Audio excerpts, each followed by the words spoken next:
Добрый день, друзья! О чем расскажет завтра газета «Якутия»? Читайте в свежем номере нашей толстушки. Хоть и утверждают, что резких скачков цен на продукты питания не будет, наш поход на оптовую базу показал обратное. Как регулируются цены на основные продукты? Что покупают горожане? Об этом читайте в четверговой толстушке. Как обеспечить физическую и нравственную безопасность ребенка, если оба родителя пьют? Как ссоры между ними отражаются на будущей жизни детей? Как помочь адаптироваться выпускнику детского дома? И как в решении таких сложных задач помогает буддизм? Обо всем этом читайте в интервью с генеральным директором фонда «Семья для ребенка» Ольгой Вешниковой. Студентам из районов сложно найти хорошую подработку в Якутске, поэтому вакансия курьера с очень хорошей оплатой кажется лакомым куском. Но чем грозит бесплатный сыр и к чему это может привести, читайте в свежем выпуске.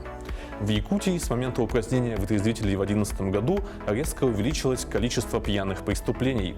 Куда сейчас транспортируют невменяемых клиентов наряды ППС? Вернутся ли медицинские вытрезвители? Читайте об этом в материале нашего корреспондента. Эти и многие другие материалы, а также традиционные сканворд, гороскоп и ТВ-программа в четверговой толстушке газеты «Якутия». Газета «Якутия» – все о главном, главное обо всем. Оставайтесь с нами, будьте в курсе событий.